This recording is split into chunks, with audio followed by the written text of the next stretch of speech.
ನಿನ್ನ ಮುರಳಿಯ ಅಂದ ಹೇಳಲು ಬರದು ಬಾಯಿಂದ. ಹಾಡುವೆ ನಾನು ಮನದಿಂದ, ತುಂಬಿದೆ ಮನದಲ್ಲಿ ಆನಂದ. ಹಾಡುವೆ ನಾನು ಮನದಿಂದ, ತುಂಬಿದೆ ಮನದಲ್ಲಿ ಆನಂದ.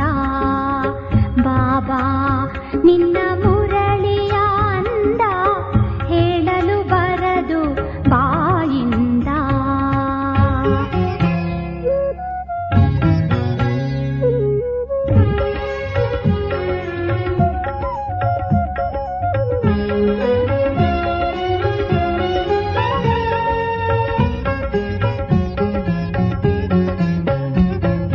ನುಡಿಸಿಹೆ ಮುರಳಿಯ ಮುದದಿಂದ, ಆಲಿಸಿಹೆ ನಾನು ನಿನ್ನ ಕಂದ.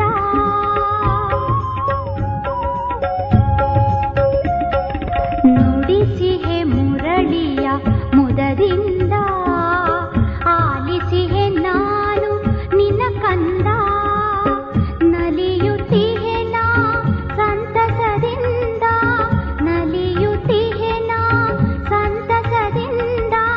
ಪಡೆದಿಹೆ ಅತೀಂದ್ರಿಯಾನಂದ, ಪಡೆದಿಹೆ ಅತೀಂದ್ರಿಯಾನಂದ.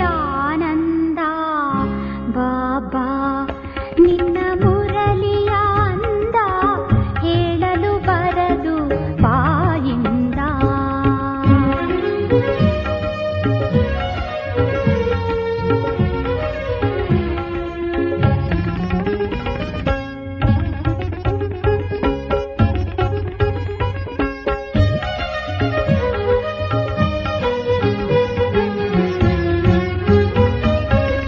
ಮುರಳಿಯ ಕೇಳುತ್ತ ಕ್ಷಣ ಕ್ಷಣ, ಆದೆನು ಅದರಲ್ಲಿ ತಲ್ಲೀನ.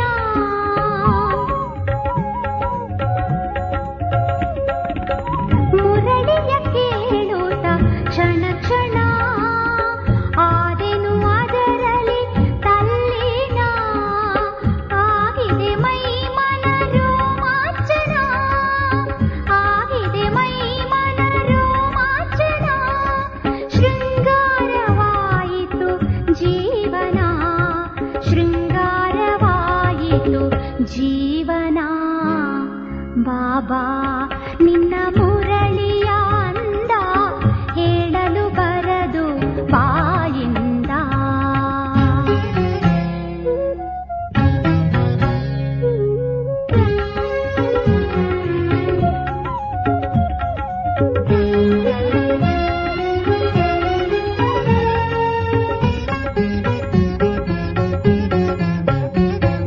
ಮುರಳಿಗೆ ಜ್ಞಾನದ ಸಿಂಚನ, ತಣಿಸಿದೆ ನನ್ನಿ ತನು ಮನ.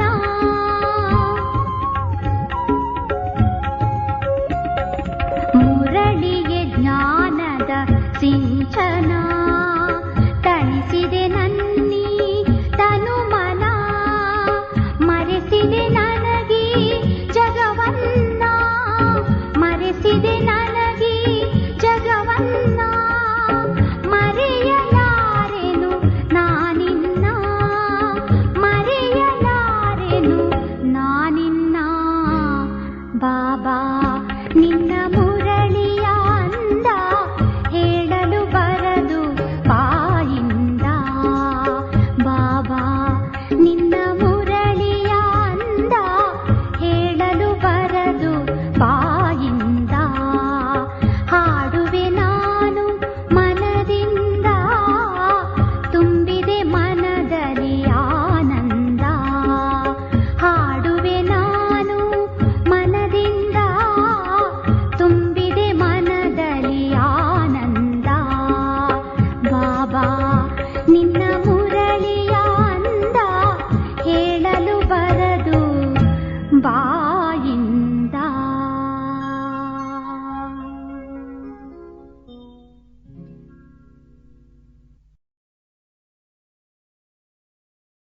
ಓಂ ಶಾಂತಿ. ಇಂದಿನ ದಿನಾಂಕ 7/6/2025. ಪ್ರಾರ್ಥ ಮುರುಳಿ ಬಾಪ್ ತಾದ ಮಧುಬನ. ಮಧುರ ಮಕ್ಕಳೇ, ನೀವೀಗ ಪೂಜಾರಿಗಳಿಂದ ಪೂಜ್ಯರಾಗುತ್ತಿದ್ದೀರಿ. ಪೂಜ್ಯ ತಂದೆಯು ನಿಮ್ಮನ್ನು ತನ್ನ ಸಮಾನ ಪೂಜ್ಯರನ್ನಾಗಿ ಮಾಡಲು ಬಂದಿದ್ದಾರೆ. ಪ್ರಶ್ನೆ: ನೀವು ಮಕ್ಕಳಲ್ಲಿ ಯಾವ ದೃಢ ವಿಶ್ವಾಸವಿದೆ? ಉತ್ತರ: ನಿಮಗೆ ದೃಢ ವಿಶ್ವಾಸವಿದೆ. ನಾವು ಜೀವಿಸಿದಂತೆಯೇ ತಂದೆಯಿಂದ ಪೂರ್ಣ ಆಸ್ತಿಯನ್ನು ತೆಗೆದುಕೊಳ್ಳುತ್ತೇವೆ. ತಂದೆಯ ನೆನಪಿನಲ್ಲಿ ಈ ಹಳೆಯ ಶರೀರವನ್ನು ಬಿಟ್ಟು ತಂದೆಯ ಜೊತೆ ಹೋಗುತ್ತೇವೆ. ತಂದೆಯು ನಮಗೆ ಮನೆಯ ಸಹಜ ಮಾರ್ಗವನ್ನು ತಿಳಿಸುತ್ತಿದ್ದಾರೆ. ಗೀತೆ. ಓಂ ನಮಃ ಶಿವಾಯ. ಓಂ ಶಾಂತಿ. ಅನೇಕ ಮನುಷ್ಯರು ಓಂ ಶಾಂತಿ ಎಂದು ಹೇಳುತ್ತಾರೆ. ಮಕ್ಕಳು ಸಹ ಹೇಳುತ್ತೀರಿ. ಒಳಗಿರುವ ಆತ್ಮವು ಓಂ ಶಾಂತಿ ಎಂದು ಹೇಳುತ್ತದೆ. ಆದರೆ ಆತ್ಮರು ತನ್ನನ್ನಾಗಲಿ ತಂದೆಯನ್ನಾಗಲಿ ಯಥಾರ್ಥವಾಗಿ ಯಾರೂ ತಿಳಿದುಕೊಂಡಿಲ್ಲ. ಬಲೆ ಕೂಗುತ್ತಾರೆ, ಆದರೆ ತಂದೆಯು ತಿಳಿಸುತ್ತಾರೆ, ನಾನು ಯಾರಾಗಿದ್ದೇನೆ, ಹೇಗಿದ್ದೇನೆಯೋ ಹಾಗೆಯೇ ಯಥಾರ್ಥವಾಗಿ ತಿಳಿದುಕೊಂಡಿರಲಿಲ್ಲ. ನಾನು ಯಾರು, ಎಲ್ಲಿಂದ ಬಂದಿದ್ದೇನೆ ಎಂಬುದನ್ನು ನೀವು ಸಹ ತನ್ನ ಬಗ್ಗೆ ತಾವೇ ತಿಳಿದುಕೊಂಡಿಲ್ಲ. ಆತ್ಮವು ಪುರುಷನಲ್ಲವೇ ಮಗನಾಗಿದೆ. ಪರಮಾತ್ಮನು ತಂದೆಯಾಗಿದ್ದಾರೆ. ಅಂದ ಮೇಲೆ ಆತ್ಮಗಳೆಲ್ಲರೂ ಪರಸ್ಪರ ಸಹೋದರರಾದರು. ಮತ್ತೆ ಶರೀರದಲ್ಲಿ ಬರುವ ಕಾರಣ ಕೆಲವರಿಗೆ ಸ್ತ್ರೀ, ಕೆಲವರಿಗೆ ಪುರುಷನೆಂದು ಹೇಳುತ್ತಾರೆ. ಆದರೆ ಯಥಾರ್ಥವಾಗಿ ಆತ್ಮವೆಂದರೇನು ಎಂದು ಯಾವುದೇ ಮನುಷ್ಯ ಮಾತ್ರರಿಗೂ ಗೊತ್ತಿಲ್ಲ. ಈಗ ನೀವು ಮಕ್ಕಳಿಗೆ ಈ ಜ್ಞಾನವು ಸಿಗುತ್ತದೆ. ಇದನ್ನು ನೀವು ಜೊತೆಯಲ್ಲಿ ತೆಗೆದುಕೊಂಡು ಹೋಗುತ್ತೀರಿ. ಅಲ್ಲಿ ಈ ಜ್ಞಾನವಿರುತ್ತದೆ. ನಾವು ಆತ್ಮ ಈ ಹಳೆಯ ಶರೀರವನ್ನು ಬಿಟ್ಟು ಬೇರೆ ಪಡೆಯುತ್ತೇವೆ. ಆತ್ಮದ ಪರಿಚಯವನ್ನು ಜೊತೆಯಲ್ಲಿ ತೆಗೆದುಕೊಂಡು ಹೋಗುತ್ತದೆ. ಮೊದಲು ಆತ್ಮನನ್ನು ತಿಳಿದುಕೊಂಡಿರಲಿಲ್ಲ. ನಾವು ಯಾವಾಗಿನಿಂದ ಪಾತ್ರವನ್ನು ಅಭಿನಯಿಸುತ್ತಾ ಬಂದಿದ್ದೇವೆ ಎಂಬುದೇನನ್ನು ತಿಳಿದುಕೊಂಡಿರಲಿಲ್ಲ. ಇಲ್ಲಿಯವರೆಗೂ ಕೆಲವರು ತಮ್ಮನ್ನು ಪೂರ್ಣ ರೀತಿಯಲ್ಲಿ ಅರ್ಥ ಮಾಡಿಕೊಂಡಿಲ್ಲ. ದೊಡ್ಡ ರೂಪದಿಂದ ತಿಳಿದುಕೊಂಡಿದ್ದಾರೆ ಮತ್ತು ದೊಡ್ಡ ಲಿಂಗ ರೂಪವನ್ನೇ ನೆನಪು ಮಾಡುತ್ತಾರೆ. ನಾನಾತ್ಮನು ಬಿಂದುವಾಗಿದ್ದೇನೆ, ತಂದೆಯು ಬಿಂದುವಾಗಿದ್ದಾರೆ. ಈ ರೂಪದಲ್ಲಿ ನೆನಪು ಮಾಡುವವರು ಬಹಳ ವಿರಳ. ಬುದ್ಧಿಯು ನಂಬರ್ ವಾರ್ ಇದೆಯಲ್ಲವೇ? ಕೆಲವರಂತೂ ಚೆನ್ನಾಗಿ ಅರಿತುಕೊಂಡು ಅನ್ಯರಿಗೂ ತಿಳಿಸತೊಡಗುತ್ತಾರೆ. ತಮ್ಮನ್ನು ಆತ್ಮನೆಂದು ತಿಳಿದು ತಂದೆಯನ್ನು ನೆನಪು ಮಾಡಬೇಕಾಗಿದೆ ಎಂದು ನೀವು ತಿಳಿಸುತ್ತೀರಿ. ಅವರೇ ಪತಿತ ಪಾವನರಾಗಿದ್ದಾರೆ. ಮೊದಲು ಮನುಷ್ಯರಿಗೆ ಆತ್ಮನ ಪರಿಚಯವೇ ಇಲ್ಲ. ಆದ್ದರಿಂದ ಅದನ್ನು ತಿಳಿಸಬೇಕಾಗುತ್ತದೆ. ತಮ್ಮನ್ನು ಯಾವಾಗ ಆತ್ಮನಿಶ್ಚಯ ಮಾಡಿಕೊಳ್ಳುವರೋ ಆಗ ತಂದೆಯನ್ನು ಅರಿತುಕೊಳ್ಳುವರು. ಆತ್ಮವನ್ನೇ ತಿಳಿದುಕೊಂಡಿಲ್ಲ. ಆದ್ದರಿಂದ ತಂದೆಯನ್ನು ಪೂರ್ಣ ರೀತಿಯಲ್ಲಿ ತಿಳಿದುಕೊಳ್ಳಲು ಸಾಧ್ಯವಿಲ್ಲ. ಮಕ್ಕಳಿಗೆ ತಿಳಿದಿದೆ, ನಾವಾತ್ಮರು ಬಿಂದುವಾಗಿದ್ದೇವೆ. ಇಷ್ಟು ಚಿಕ್ಕದಾದ ಆತ್ಮದಲ್ಲಿ 84 ಜನ್ಮಗಳ ಪಾತ್ರವಿದೆ. ಇದನ್ನು ಸಹ ನೀವು ತಿಳಿಸಬೇಕು. ಇಲ್ಲವೆಂದರೆ ಕೇವಲ ಜ್ಞಾನವು ಬಹಳ ಚೆನ್ನಾಗಿದೆ. ಭಗವಂತನೊಂದಿಗೆ ಮಿಲನ ಮಾಡುವ ಮಾರ್ಗವನ್ನು ಬಹಳ ಚೆನ್ನಾಗಿ ತಿಳಿಸುತ್ತಾರೆ. ಮಾರ್ಗವನ್ನು ಎಂದಷ್ಟೇ ಹೇಳುತ್ತಾರೆ. ಆದರೆ ನಾನು ಯಾರು, ತಂದೆಯು ಯಾರು ಎಂಬುದನ್ನು ತಿಳಿದುಕೊಂಡಿಲ್ಲ. ಕೇವಲ ಚೆನ್ನಾಗಿದೆ ಚೆನ್ನಾಗಿದೆ ಎಂದು ಹೇಳಿಬಿಡುತ್ತಾರೆ. ಇವರು ನಾಸ್ತಿಕರನ್ನಾಗಿ ಮಾಡಿಬಿಡುತ್ತಾರೆ ಎಂದೂ ಸಹ ಕೆಲವರು ಹೇಳುತ್ತಾರೆ. ಆದರೆ ನಿಮಗೆ ಅರ್ಥವಾಗಿದೆ, ಜ್ಞಾನದ ತಿಳುವಳಿಕೆಯು ಯಾರಲ್ಲಿಯೂ ಇಲ್ಲ. ನೀವು ತಿಳಿಸುತ್ತೀರಿ, ನಾವೀಗ ಪೂಜ್ಯರಾಗುತ್ತಿದ್ದೇವೆ. ನಾವು ಯಾರದೇ ಪೂಜೆಯನ್ನು ಮಾಡುವುದಿಲ್ಲ. ಏಕೆಂದರೆ ಸರ್ವಶ್ರೇಷ್ಠ ಯಾರು ಎಲ್ಲರ ಪೂಜ್ಯರಾಗಿದ್ದಾರೆಯೋ ನಾವು ಅವರ ಸಂತಾನರಾಗಿದ್ದೇವೆ. ಅವರು ಪೂಜ್ಯ ಪಿತಾಶ್ರೀ ಆಗಿದ್ದಾರೆ. ಈಗ ನೀವು ಮಕ್ಕಳು ತಿಳಿದುಕೊಂಡಿದ್ದೀರಿ. ಆ ತಂದೆಯು ನಮ್ಮನ್ನು ತನ್ನವರನ್ನಾಗಿ ಮಾಡಿಕೊಂಡು ಓದಿಸುತ್ತಿದ್ದಾರೆ. ಎಲ್ಲರಿಗಿಂತ ಸರ್ವಶ್ರೇಷ್ಠ ಪೂಜ್ಯರು ಅವರೊಬ್ಬರೇ ಆಗಿದ್ದಾರೆ. ಅವರನ್ನು ಬಿಟ್ಟು ಮತ್ಯಾರು ಪೂಜ್ಯರನ್ನಾಗಿ ಮಾಡಲು ಸಾಧ್ಯವಿಲ್ಲ. ಪೂಜಾರಿಗಳು ಅನ್ಯರನ್ನು ಪೂಜಾರಿಗಳನ್ನಾಗಿಯೇ ಮಾಡುತ್ತಾರಲ್ಲವೇ? ಪ್ರಪಂಚದಲ್ಲಿ ಎಲ್ಲರೂ ಪೂಜಾರಿಗಳಾಗಿದ್ದಾರೆ. ಈಗ ನಿಮಗೆ ಪೂಜ್ಯರು ಸಿಕ್ಕಿದ್ದಾರೆ. ಅವರು ನಿಮ್ಮನ್ನು ತಮ್ಮ ಸಮಾನ ಮಾಡುತ್ತಿದ್ದಾರೆ. ನಿಮ್ಮಿಂದ ಪೂಜೆಯನ್ನು ಬಿಡಿಸಿದ್ದಾರೆ ಮತ್ತು ತನ್ನ ಜೊತೆ ಕರೆದುಕೊಂಡು ಹೋಗುತ್ತಾರೆ. ಇದು ಚೀಚಿ ಪ್ರಪಂಚವಾಗಿದೆ, ಮೃತ್ಯು ಲೋಕವಾಗಿದೆ. ಯಾವಾಗ ರಾವಣ ರಾಜ್ಯವಾಗುವುದೋ ಆಗಲೇ ಭಕ್ತಿಯು ಪ್ರಾರಂಭವಾಗುತ್ತದೆ. ಪೂಜ್ಯರಿಂದ ಪೂಜಾರಿಗಳಾಗಿ ಬಿಡುತ್ತಾರೆ. ಮತ್ತೆ ಪೂಜಾರಿಗಳಿಂದ ಪೂಜ್ಯರನ್ನಾಗಿ ಮಾಡಲು ತಂದೆಯು ಬರಬೇಕಾಗುತ್ತದೆ. ನೀವೀಗ ಪೂಜ್ಯ ದೇವತೆಗಳಾಗುತ್ತಿದ್ದೀರಿ. ಆತ್ಮವು ಶರೀರದ ಮೂಲಕ ಪಾತ್ರವನ್ನಭಿನಯಿಸುತ್ತದೆ. ತಂದೆಯು ಆತ್ಮವನ್ನು ಪವಿತ್ರವನ್ನಾಗಿ ಮಾಡಲು ನಮ್ಮನ್ನು ಪೂಜ್ಯ ದೇವತೆಯನ್ನಾಗಿ ಮಾಡುತ್ತಿದ್ದಾರೆ. ಆದ್ದರಿಂದ ನೀವು ಮಕ್ಕಳಿಗೆ ಯುಕ್ತಿಯನ್ನು ತಿಳಿಸಿದ್ದಾರೆ. ತಂದೆಯನ್ನು ನೆನಪು ಮಾಡಿದರೆ ನೀವು ಪೂಜಾರಿಗಳಿಂದ ಪೂಜ್ಯರಾಗುತ್ತೀರಿ. ಏಕೆಂದರೆ ಆ ತಂದೆಯು ಸರ್ವರ ಪೂಜ್ಯನಾಗಿದ್ದಾರೆ. ಯಾರು ಅರ್ಧಕಲ್ಪ ಪೂಜಾರಿಯಾಗುತ್ತಾರೆಯೋ ಅವರೇ ನಂತರ ಅರ್ಧಕಲ್ಪ ಪೂಜ್ಯರಾಗುತ್ತಾರೆ. ಇದು ಸಹ ಡ್ರಾಮಾದಲ್ಲಿ ಪಾತ್ರವಿದೆ. ಡ್ರಾಮಾದ ಆದಿ ಮಧ್ಯ ಅಂತ್ಯವನ್ನು ಯಾರೂ ತಿಳಿದುಕೊಂಡಿಲ್ಲ. ಈಗ ತಂದೆಯ ಮೂಲಕ ನೀವು ತಿಳಿದುಕೊಂಡಿದ್ದೀರಿ ಮತ್ತು ಅನ್ಯರಿಗೂ ತಿಳಿಸುತ್ತೀರಿ. ಮೊಟ್ಟ ಮೊದಲು ಇದೇ ಮುಖ್ಯ ಮಾತನ್ನು ತಿಳಿಸಿ ತಮ್ಮನ್ನು ಆತ್ಮಬಿಂದು ಎಂದು ತಿಳಿಯಿರಿ. ಆತ್ಮದ ತಂದೆ ನಿರಾಕಾರನಾಗಿದ್ದಾರೆ. ಆ ಜ್ಞಾನ ಸಂಪೂರ್ಣರೇ ಬಂದು ಓದಿಸುತ್ತಾರೆ. ಮತ್ತೆ ಸೃಷ್ಟಿಯ ಆದಿ ಮಧ್ಯ ಅಂತ್ಯದ ರಹಸ್ಯವನ್ನು ತಿಳಿಸುತ್ತಾರೆ. ತಂದೆಯು ಒಂದೇ ಬಾರಿ ಬರುತ್ತಾರೆ. ಮತ್ತೆ ಅದನ್ನರಿತುಕೊಳ್ಳುವುದು ಸಹ ಒಂದೇ ಬಾರಿ. ಹಾಗೂ ಅವರು ಸಂಗಮ ಯುಗದಲ್ಲಿಯೇ ಬರುತ್ತಾರೆ. ಹಳೆಯ ಪತಿತ ಪ್ರಪಂಚವನ್ನು ಪಾವನವನ್ನಾಗಿ ಮಾಡುತ್ತಾರೆ. ಈಗ ತಂದೆಯು ನಾಟಕದನುಸಾರ ಬಂದಿದ್ದಾರೆ. ಇದೇನು ಹೊಸ ಮಾತಲ್ಲ. ಕಲ್ಪಕಲ್ಪವೂ ಇದೇ ರೀತಿ ಬರುತ್ತೇನೆ. ಇದರಲ್ಲಿ ಒಂದು ಕ್ಷಣವೂ ಹಿಂದೆ ಮುಂದೆ ಆಗಲು ಸಾಧ್ಯವಿಲ್ಲ. ನೀವು ಮಕ್ಕಳ ಹೃದಯದಲ್ಲಿ ಇದು ಭಾಸವಾಗುತ್ತದೆ. ಅವಶ್ಯವಾಗಿ ತಂದೆಯು ನವಾತ್ಮಗಳಿಗೆ ಸತ್ಯ ಜ್ಞಾನವನ್ನು ಕೊಡುತ್ತಿದ್ದಾರೆ. ಮತ್ತೆ ಕಲ್ಪದ ನಂತರವೂ ಸಹ ತಂದೆಯು ಬರಬೇಕಾಗುವುದು.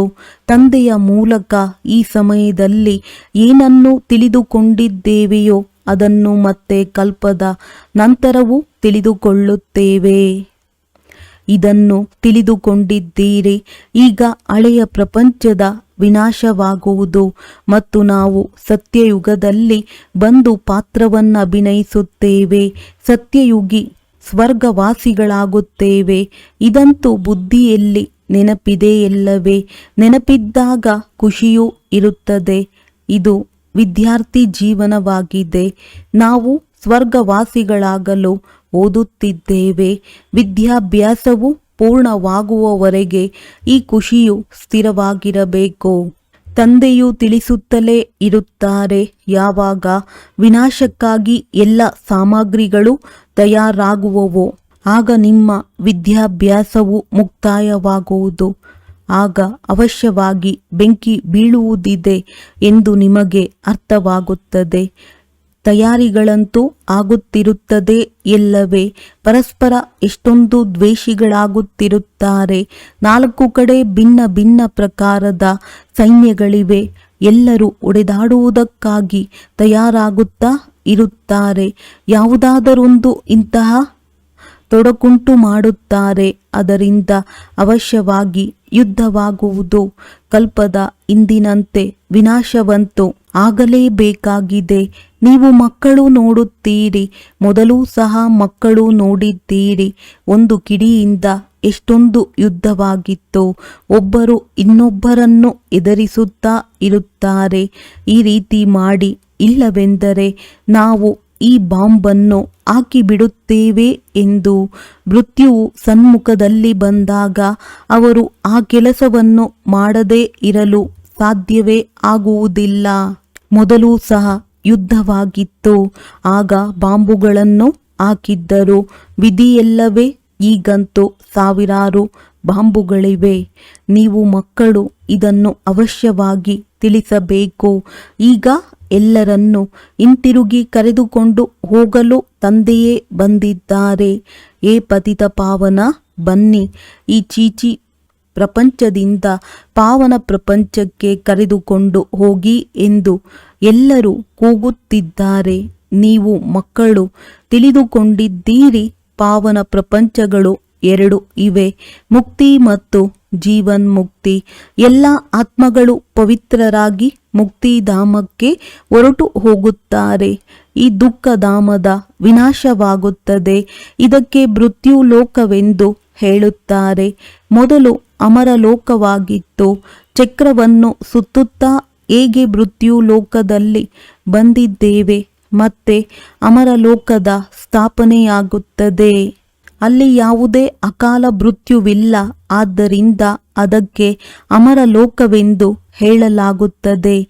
ಶಾಸ್ತ್ರಗಳಲ್ಲಿಯೂ ಈ ಅಕ್ಷರವಿದೆ, ಆದರೆ ಯಥಾರ್ಥ ರೀತಿಯಿಂದ ಯಾರೂ ತಿಳಿದುಕೊಂಡಿಲ್ಲ.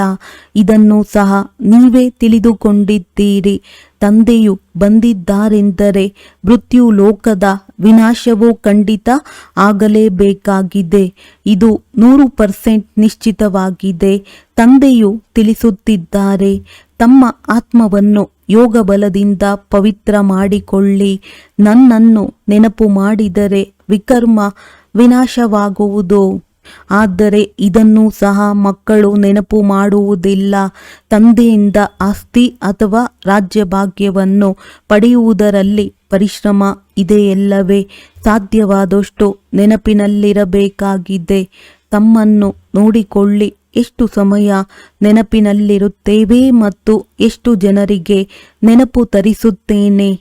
ಮನ್ಮನಾಭವ ಇದಕ್ಕೆ ಮಂತ್ರವೆಂದು ಹೇಳಲಾಗುವುದಿಲ್ಲ. ಇದು ತಂದೆಯ ನೆನಪಾಗಿದೆ. ದೇಹಾಭಿಮಾನವನ್ನು ಬಿಡಬೇಕಾಗಿದೆ. ನೀವಾತ್ಮರಾಗಿದ್ದೀರಿ. ಇದು ನಿಮ್ಮ ರಥವಾಗಿದೆ. ಶರೀರ, ಇದರಿಂದ ನೀವು ಎಷ್ಟೊಂದು ಕೆಲಸ ಮಾಡುತ್ತೀರಿ. ಸತ್ಯಯುಗದಲ್ಲಿ ನೀವು ದೇವಿ ದೇವತೆಗಳಾಗಿ ಹೇಗೆ ರಾಜ್ಯ ಮಾಡುತ್ತೀರಿ ಎಂಬ ಅನುಭವವನ್ನು ನೀವು ಮಾಡುತ್ತೀರಿ. ಆ ಸಮಯದಲ್ಲಿ ನೀವು ಸಂಪೂರ್ಣ ಆತ್ಮಾಭಿಮಾನಿಗಳಾಗಿರುತ್ತೀರಿ. ಈ ಶರೀರಕ್ಕೆ ವಯಸ್ಸಾಗಿದೆ. ಆದ್ದರಿಂದ ಇದನ್ನು ಬಿಟ್ಟು ಹೊಸದನ್ನು ತೆಗೆದುಕೊಳ್ಳುತ್ತೇನೆ ಎಂದು ಆತ್ಮವು ಹೇಳುತ್ತದೆ. ದುಃಖದ ಮಾತೇ ಇರುವುದಿಲ್ಲ. ಇಲ್ಲಂತೂ ಶರೀರವು ಬಿಟ್ಟು ಹೋಗಬಾರದೆಂದು ವೈದ್ಯರು ಔಷಧಿಗಳನ್ನು ಕೊಟ್ಟು ಎಷ್ಟು ಪರಿಶ್ರಮ ಪಡುತ್ತಾರೆ. ಮಕ್ಕಳಿಗೆ ಕಾಯಿಲೆ ಇತ್ಯಾದಿಗಳಲ್ಲಿಯೂ ಹಳೆಯ ಶರೀರದಿಂದ ಎಂದೂ ಬೇಸರ ಉಂಟಾಗಬಾರದು. ಏಕೆಂದರೆ ನಿಮಗೆ ಅರ್ಥವಾಗಿದೆ, ಈ ಶರೀರದಲ್ಲಿದ್ದಂತೆಯೇ ತಂದೆಯಿಂದ ಆಸ್ತಿಯನ್ನು ತೆಗೆದುಕೊಳ್ಳಬೇಕಾಗಿದೆ. ಶಿವ ತಂದೆಯ ನೆನಪಿನಿಂದಲೇ ಪವಿತ್ರರಾಗಿ ಬಿಡುತ್ತೀರಿ. ಇದು ಪರಿಶ್ರಮವಾಗಿದೆ. ಆದರೆ ಮೊದಲು ಆತ್ಮವನ್ನರಿಯಬೇಕಾಗಿದೆ. ಮುಖ್ಯವಾಗಿ ನಿಮ್ಮದ್ದು ನೆನಪಿನ ಯಾತ್ರೆಯಾಗಿದೆ. ನೆನಪಿನಲ್ಲಿರುತ್ತಾ ನಾವು ಮೂಲವತನಕ್ಕೆ ಹೊರಟು ಹೋಗುತ್ತೇವೆ. ನಾವು ಅಲ್ಲಿನ ನಿವಾಸಿಗಳಾಗಿದ್ದೇವೆ. ಅದೇ ನಮ್ಮ ಶಾಂತಿಧಾಮವಾಗಿದೆ. ಶಾಂತಿಧಾಮ ಸುಖಧಾಮವನ್ನು ನಾವೇ ತಿಳಿದುಕೊಂಡಿದ್ದೇವೆ ಮತ್ತು ನೆನಪು ಮಾಡುತ್ತೇವೆ. ಮತ್ಯಾರಿಗೂ ತಿಳಿದಿಲ್ಲ. ಯಾರು ಕಲ್ಪದ ಹಿಂದೆ ತಂದೆಯಿಂದ ಆಸ್ತಿಯನ್ನು ಪಡೆದಿದ್ದರೋ ಅವರೇ ಪಡೆಯುತ್ತಾರೆ. ಮುಖ್ಯವಾದದ್ದು ನೆನಪಿನ ಯಾತ್ರೆ. ಭಕ್ತಿ ಮಾರ್ಗದ ಯಾತ್ರೆಗಳೆಲ್ಲವೂ ಈಗ ಸಮಾಪ್ತಿಯಾಗಲಿದೆ. ಭಕ್ತಿ ಮಾರ್ಗವೇ ಸಮಾಪ್ತಿಯಾಗುವುದು. ಭಕ್ತಿ ಮಾರ್ಗವೆಂದರೇನು? ಜ್ಞಾನವಿದ್ದಾಗಲೇ ಇದು ಅರ್ಥವಾಗುತ್ತದೆ. ಭಕ್ತಿಯಿಂದಲೇ ಭಗವಂತನು ಸಿಗುತ್ತಾರೆಂದು ಹೇಳುತ್ತಾರೆ. ಭಕ್ತಿಯ ಫಲವಾಗಿ ಏನನ್ನು ಕೊಡುತ್ತಾರೆ ಎಂಬುದನ್ನು ತಿಳಿದಿಲ್ಲ. ಈಗ ನೀವು ತಿಳಿದುಕೊಂಡಿದ್ದೀರಿ. ತಂದೆಯು ಮಕ್ಕಳಿಗೆ ಅವಶ್ಯವಾಗಿ ಸ್ವರ್ಗದ ರಾಜಧಾನಿಯ ಆಸ್ತಿಯನ್ನೇ ಕೊಡುತ್ತಾರೆ ಎಲ್ಲರಿಗೂ ಆಸ್ತಿಯು ಸಿಕ್ಕಿತು. ಯಥಾ ರಾಜ ರಾಣಿ ತಥಾ ಪ್ರಜಾ, ಎಲ್ಲರೂ ಸ್ವರ್ಗವಾಸಿಯಾಗಿದ್ದರು. ತಂದೆಯು ತಿಳಿಸುತ್ತಾರೆ, 5,000 ವರ್ಷಗಳ ಮೊದಲೂ ಸಹ ನಿಮ್ಮನ್ನು ಸ್ವರ್ಗವಾಸಿಗಳನ್ನಾಗಿ ಮಾಡಿದ್ದೆನು. ಈಗ ಪುನಃ ಮಾಡುತ್ತೇನೆ. ನಂತರ ನೀವು ಇದೇ ರೀತಿ 84 ಜನ್ಮಗಳನ್ನು ತೆಗೆದುಕೊಳ್ಳುತ್ತೀರಿ. ಇದು ಬುದ್ಧಿಯಲ್ಲಿ ನೆನಪಿರಬೇಕು, ಮರೆಯಬಾರದು. ಸೃಷ್ಟಿಯ ಆದಿ ಮಧ್ಯ ಅಂತ್ಯದ ಯಾವ ಜ್ಞಾನವು ತಂದೆಯ ಬಳಿ ಇದೆಯೋ ಅದು ಮಕ್ಕಳ ಬುದ್ಧಿಯಲ್ಲಿ ಅನಿಯುತ್ತಿರುತ್ತದೆ. ನಾವು ಹೇಗೆ 84 ಜನ್ಮಗಳನ್ನು ತೆಗೆದುಕೊಳ್ಳುತ್ತೇನೆ. ಈಗ ಮತ್ತೆ ತಂದೆಯಿಂದ ಆಸ್ತಿಯನ್ನು ತೆಗೆದುಕೊಳ್ಳುತ್ತೇವೆ. ಅನೇಕ ಬಾರಿ ತಂದೆಯಿಂದ ಆಸ್ತಿಯನ್ನು ಪಡೆದಿದ್ದೇವೆ. ತಂದೆಯು ತಿಳಿಸುತ್ತಾರೆ, ಹೇಗೆ ತೆಗೆದುಕೊಂಡಿದ್ದೀರೋ ಅದೇ ರೀತಿ ಪುನಃ ತೆಗೆದುಕೊಳ್ಳಿ. ತಂದೆಯು ಎಲ್ಲರಿಗೆ ಓದಿಸುತ್ತಾರೆ. ದೈವಿ ಗುಣಗಳನ್ನು ಧಾರಣೆ ಮಾಡಲು ಸಲಹೆಯೂ ಸಿಗುತ್ತಿರುತ್ತದೆ. ತಮ್ಮ ಪರಿಶೀಲನೆ ಮಾಡಿಕೊಳ್ಳಲು ಸಾಕ್ಷಿಯಾಗಿ ನೋಡಬೇಕು. ನಾನು ಇಲ್ಲಿಯವರೆಗೆ ಪುರುಷಾರ್ಥ ಮಾಡಿದ್ದೇನೆ. ನಾವಂತೂ ಬಹಳ ಚೆನ್ನಾಗಿ ಪುರುಷಾರ್ಥ ಮಾಡುತ್ತಿದ್ದೇವೆ ಎಂದು ಕೆಲವರು ತಿಳಿದಿರುತ್ತಾರೆ. ಪ್ರದರ್ಶನಿ ಇತ್ಯಾದಿಯ ವ್ಯವಸ್ಥೆ ಮಾಡುತ್ತಿರುತ್ತೇವೆ. ಆಗಲಾದರೂ ಭಗವಂತ ತಂದೆಯು ಬಂದಿದ್ದಾರೆಂದು ಮನುಷ್ಯರಿಗೆ ತಿಳಿಯಲಿ. ಬಡಪಾಯಿ ಮನುಷ್ಯರೆಲ್ಲರೂ ಘೋರ ನಿದ್ರೆಯಲ್ಲಿದ್ದಾರೆ. ಜ್ಞಾನ ಯಾರಿಗೂ ತಿಳಿಯದೇ ಇರುವುದರಿಂದ ಅವಶ್ಯವಾಗಿ ಭಕ್ತಿಯನ್ನೇ ಶ್ರೇಷ್ಠವೆಂದು ತಿಳಿಯುತ್ತಾರೆ. ಮೊದಲು ನಿಮ್ಮಲ್ಲೂ ಸಹ ಜ್ಞಾನವಿರಲಿಲ್ಲ. ಈಗ ನಿಮಗೆ ತಿಳಿದಿದೆ. ಜ್ಞಾನಸಾಗರನು ತಂದೆಯೇ ಆಗಿದ್ದಾರೆ. ಅವರೇ ಭಕ್ತಿಯ ಫಲವನ್ನು ಕೊಡುತ್ತಾರೆ. ಯಾರು ಹೆಚ್ಚು ಭಕ್ತಿಯನ್ನು ಮಾಡಿದ್ದಾರೆಯೋ ಅವರಿಗೆ ಹೆಚ್ಚು ಫಲವು ಸಿಗುವುದು. ಶ್ರೇಷ್ಠ ಪದವಿಯನ್ನು ಪಡೆಯುವುದಕ್ಕಾಗಿ ಅವರೇ ಓದುತ್ತಾರೆ. ಇದೆಲ್ಲ ಎಷ್ಟು ಮಧುರಾತಿ ಮಧುರ ಮಾತುಗಳಾಗಿವೆ. ವೃದ್ಧೆಯರಿಗೂ ಸಹ ಬಹಳ ಸಹಜವಾಗಿ ತಿಳಿಸಿಕೊಡುತ್ತಾರೆ. ತಮ್ಮನ್ನು ಆತ್ಮನೆಂದು ತಿಳಿದು ತಂದೆಯನ್ನು ನೆನಪು ಮಾಡಿ ಶ್ರೇಷ್ಠಾತಿ ಶ್ರೇಷ್ಠ ಭಗವಂತನು ಶಿವನಾಗಿದ್ದಾರೆ. ಶಿವ ಪರಮಾತ್ಮಾಯೇ ನಮಃ ಎಂದು ಹೇಳಲಾಗುತ್ತದೆ. ಈಗ ಅವರೇ ತಿಳಿಸುತ್ತಾರೆ, ನನ್ನೊಬ್ಬನನ್ನೇ ನೆನಪು ಮಾಡುವುದರಿಂದ ನಿಮ್ಮ ವಿಕರ್ಮಗಳು ವಿನಾಶವಾಗುವವು, ಮತ್ಯಾವುದೇ ಕಷ್ಟವನ್ನು ಕೊಡುವುದಿಲ್ಲ. ಮುಂದೆ ಹೋಗುತ್ತಾ ಶಿವ ತಂದೆಯನ್ನೇ ನೆನಪು ಮಾಡಲು ತೊಡಗುತ್ತಾರೆ. ಆಸ್ತಿಯನ್ನಂತೂ ಪಡೆಯಬೇಕಾಗಿದೆ. ಜೀವಿಸಿದಂತೆಯೇ ಆಸ್ತಿಯನ್ನು ಪಡೆಯುತ್ತಾರೆ. ಶಿವಬಾಬನ ನೆನಪಿನಲ್ಲಿ ಶರೀರವನ್ನು ಬಿಟ್ಟರೆ ಅವರು ಮತ್ತೆ ಅದೇ ಸಂಸ್ಕಾರವನ್ನು ತೆಗೆದುಕೊಂಡು ಹೋಗುತ್ತಾರೆ. ಸ್ವರ್ಗದಲ್ಲಿ ಅವಶ್ಯವಾಗಿ ಬರುತ್ತಾರೆ. ಆದರೆ ಎಷ್ಟು ಯೋಗವೋ ಅಷ್ಟು ಫಲವು ಸಿಗುವುದು. ಮೂಲ ಮಾತಾಗಿದೆ. ನಡೆದಾಡುತ್ತಾ ತಿರುಗಾಡುತ್ತಾ ಎಷ್ಟು ಸಾಧ್ಯವೋ ಅಷ್ಟು ನೆನಪಿನಲ್ಲಿರಬೇಕಾಗಿದೆ. ತಮ್ಮ ತಲೆ ಮೇಲಿರುವ ಪಾಪದ ಹೊರೆಯನ್ನು ಇಳಿಸಿಕೊಳ್ಳಬೇಕಾಗಿದೆ. ಇದಕ್ಕಾಗಿ ಕೇವಲ ನೆನಪು ಮಾಡಬೇಕು ಅಷ್ಟೇ. ಮತ್ಯಾವುದೇ ಕಷ್ಟವನ್ನು ತಂದೆಯು ಕೊಡುವುದಿಲ್ಲ.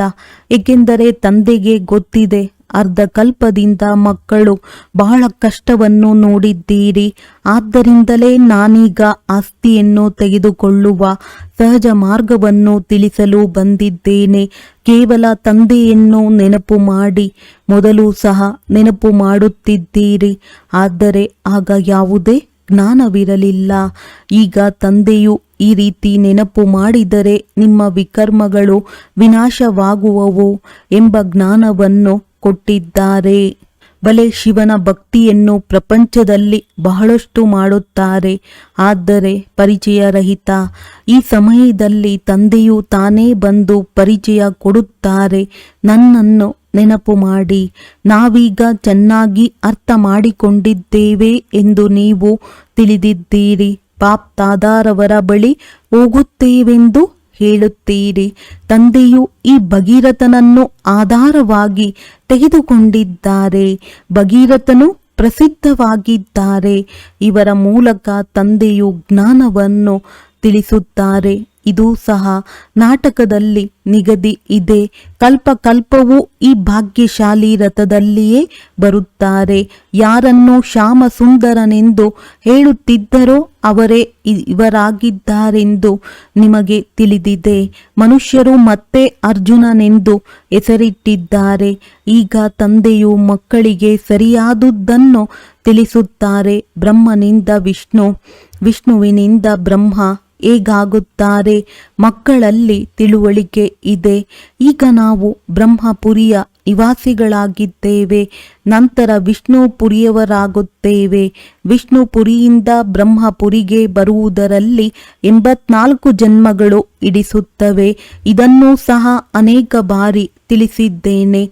ಅದನ್ನು ನಾವು ಈಗ ಮತ್ತೆ ಕೇಳುವಿರಿ. ತಂದೆಯು ಆತ್ಮಗಳಿಗೆ ತಿಳಿಸುತ್ತಾರೆ, ಕೇವಲ ನನ್ನೊಬ್ಬನನ್ನೇ ನೆನಪು ಮಾಡಿ, ಆಗ ನಿಮ್ಮ ವಿಕರ್ಮಗಳು ವಿನಾಶವಾಗುತ್ತವೆ. ಅದರಿಂದ ನಿಮಗೆ ಖುಷಿಯೂ ಆಗುತ್ತದೆ. ಇದೊಂದು ಅಂತಿಮ ಜನ್ಮದಲ್ಲಿ ಪವಿತ್ರರಾಗಿರುವುದರಿಂದ ನೀವು ಪವಿತ್ರ ಪ್ರಪಂಚದ ಮಾಲೀಕರಾಗುವಿರಿ. ಅಂದ ಮೇಲೆ ಏಕೆ ಪವಿತ್ರರಾಗಬಾರದು? ನಾವು ಒಬ್ಬ ತಂದೆಯ ಮಕ್ಕಳು, ಬ್ರಹ್ಮ ಕುಮಾರ ಕುಮಾರಿಯರಾಗಿದ್ದೇವೆ. ಆದರೂ ಸಹ ಆ ದೈಹಿಕ ದೃಷ್ಟಿಯನ್ನು ಪರಿವರ್ತನೆ ಮಾಡಿಕೊಳ್ಳುವುದರಲ್ಲಿ ಸಮಯ ಹಿಡಿಸುತ್ತದೆ. ನಿಧಾನವಾಗಿ ಅಂತಿಮದಲ್ಲಿ ಕರ್ಮಾತೀತ ಸ್ಥಿತಿಯು ಬರುವುದು. ಈ ಸಮಯದಲ್ಲಿ ಯಾರದೇ ಕರ್ಮಾತೀತ ಸ್ಥಿತಿಯಾಗುವುದು ಅಸಂಭವವಾಗಿದೆ. ಕರ್ಮಾತೀತ ಸ್ಥಿತಿಯು ಬಂದರೆ ಈ ಶರೀರವು ಇರುವುದಿಲ್ಲ. ಇದನ್ನು ಬಿಡಬೇಕಾಗುತ್ತದೆ. ಯುದ್ಧವಾದಾಗ ಒಬ್ಬ ತಂದೆಯ ನೆನಪೇ ಇರಬೇಕು. ಇದರಲ್ಲಿ ಪರಿಶ್ರಮವಿದೆ. ಒಳ್ಳೆಯದು. ಮಧುರಾತಿ ಮಧುರ ಅಗಲಿ ಹೋಗಿ ಮರಳಿ ಸಿಕ್ಕಿರುವಂತಹ ಮಕ್ಕಳಿಗೆ ಮಾತ್ಪಿತಾ ಬಾಪ್ ದಾದಾರವರ ನೆನಪು, ಪ್ರೀತಿ ಹಾಗೂ ನಮಸ್ತೆ. ಆತ್ಮೀಯ ಮಕ್ಕಳಿಗೆ ಆತ್ಮೀಯ ತಂದೆಯ ನಮಸ್ತೆ. ಧಾರಣೆಗಾಗಿ ಮುಖ್ಯ ಸಾರ: ಸಾಕ್ಷಿಯಾಗಿ ತಮ್ಮನ್ನು ನೋಡಿಕೊಳ್ಳಬೇಕು. ನಾನು ಎಷ್ಟು ಪುರುಷಾರ್ಥ ಮಾಡುತ್ತೇನೆ. ನಡೆಯುತ್ತಾ, ತಿರುಗಾಡುತ್ತಾ, ಕರ್ಮ ಮಾಡುತ್ತಾ ಎಷ್ಟು ಸಮಯ ತಂದೆಯ ನೆನಪಿನಲ್ಲಿರುತ್ತೇನೆ. ಈ ಶರೀರದೊಂದಿಗೆ ಎಂದು ಬೇಸರವಾಗಬಾರದು. ಈ ಶರೀರದಲ್ಲಿಯೇ ಜೀವಿಸಿದ್ದು ತಂದೆಯಿಂದ ಆಸ್ತಿಯನ್ನು ಪಡೆಯಬೇಕಾಗಿದೆ. ಸ್ವರ್ಗವಾಸಿಗಳಾಗಲು ಈ ಜೀವನದಲ್ಲಿ ಪೂರ್ಣ ವಿದ್ಯಾಭ್ಯಾಸ ಮಾಡಬೇಕಾಗಿದೆ. ವರದಾನ: ತ್ರಿಕಾಲದರ್ಶಿ ಮತ್ತು ಸಾಕ್ಷಿ ದೃಷ್ಟಿ ಆಗಿ ಪ್ರತಿಯೊಂದು ಕರ್ಮ ಮಾಡುತ್ತಾ ಬಂಧನ ಮುಕ್ತ ಸ್ಥಿತಿಯ ಅನುಭವದ ಮುಖಾಂತರ ದುಷ್ಟಾಂತ ರೂಪಭವ. ಒಂದು ವೇಳೆ ತ್ರಿಕಾಲದರ್ಶಿಯ ಸ್ಟೇಜ್ ಮೇಲೆ ಸ್ಥಿತರಾಗಿದ್ದು ಕರ್ಮದ ಆದಿ ಮಧ್ಯ ಅಂತ್ಯವನ್ನು ತಿಳಿದುಕೊಂಡು ಕರ್ಮ ಮಾಡಿದ್ದೇ ಆದರೆ ಯಾವುದೇ ಕರ್ಮ ವಿಕರ್ಮ ಆಗಲು ಸಾಧ್ಯವಿಲ್ಲ. ಸದಾ ಸುಕರ್ಮವಾಗುತ್ತದೆ. ಹಾಗೆಯೇ ಸಾಕ್ಷಿ ದೃಷ್ಟ ಆಗಿ ಕರ್ಮ ಮಾಡುವುದರಿಂದ ಯಾವುದೇ ಕರ್ಮದ ಬಂಧನದಲ್ಲಿ ಕರ್ಮ ಬಂಧನಿ ಆತ್ಮ ಆಗುವುದಿಲ್ಲ. ಕರ್ಮದ ಫಲ ಶ್ರೇಷ್ಠವಾಗಿರುವ ಕಾರಣ ಸಂಬಂಧದಲ್ಲಿ ಬರುವಿರಿ, ಬಂಧನದಲ್ಲಿ ಬರುವುದಿಲ್ಲ. ಕರ್ಮ ಮಾಡುತ್ತಾ ಭಿನ್ನ ಹಾಗೂ ಪ್ರಿಯ, ನ್ಯಾರ ಮತ್ತು ಪ್ಯಾರ ಆಗಿದ್ದಾಗ ಅನೇಕ ಆತ್ಮರುಗಳ ಎದುರು ದುಷ್ಟಾಂತ ರೂಪ ಅರ್ಥಾತ್ ಉದಾಹರಣೆಯಾಗಿ ಬಿಡುವಿರಿ. ಸ್ಲೋಗನ್: ಯಾರು ಮನಸ್ಸಿನಿಂದ ಸದಾ ಸಂತುಷ್ಟರಾಗಿರುತ್ತಾರೆ ಅವರೇ ಡಬಲ್ ಲೈಟ್ ಆಗಿರುತ್ತಾರೆ. ಅವ್ಯಕ್ತ ಸೂಚನೆಗಳು: ಆತ್ಮಿಕ ಸ್ಥಿತಿಯಲ್ಲಿರುವಂತಹ ಅಭ್ಯಾಸ ಮಾಡಿ ಅಂತರ್ಮುಖಿಯಾಗಿರಿ. ಯಾವುದೇ ಸಮರ್ಥ ಸಂಕಲ್ಪ ಆತ್ಮಿಕ ಶಕ್ತಿ ಅರ್ಥಾತ್ ಎನರ್ಜಿ ಜಮಾ ಮಾಡುತ್ತದೆ, ಸಮಯವನ್ನು ಸಫಲ ಮಾಡುತ್ತದೆ. ವ್ಯರ್ಥ ಸಂಕಲ್ಪ ಸಮಯ ಹಾಗೂ ಶಕ್ತಿಯನ್ನು ಸಮಾಪ್ತಿ ಮಾಡುತ್ತದೆ. ಆದ್ದರಿಂದ ಈಗ ವ್ಯರ್ಥ ಸಂಕಲ್ಪಗಳ ರಚನೆ ಸಮಾಪ್ತಿ ಮಾಡಿ. ಈ ರಚನೆಯೇ ಆತ್ಮರಚಯಿತನನ್ನು ತೊಂದರೆ ಮಾಡುವಂಥದ್ದಾಗಿದೆ. ಆದ್ದರಿಂದ ಸದಾ ಇದೇ ನಶೆಯಲ್ಲಿರಿ. ನಾನು ಆತ್ಮ ಮಾಸ್ಟರ್ ಸರ್ವಶಕ್ತಿವಂತನಾಗಿದ್ದೇನೆ, ಸಮರ್ಥ ಆತ್ಮನಾಗಿದ್ದೇನೆ. ಆಗ ಎಂದೂ ಸಹ ತೊಂದರೆಯಲ್ಲಿ ಬರುವುದಿಲ್ಲ. ಅನೇಕರ ತೊಂದರೆಗಳನ್ನು ಸಮಾಪ್ತಿ ಮಾಡುವವರಾಗುವಿರಿ. ಒಳ್ಳೆಯದು. ಓಂ ಶಾಂತಿ.